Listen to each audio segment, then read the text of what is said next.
This is the 785 Beer Company. They are a brewery and a restaurant, and they decorate extremely well for the holidays. They have a gingerbread room with a special menu.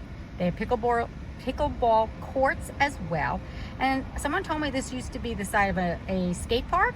There is another skate park in the area, but this one blew down, and then the gentleman got too old.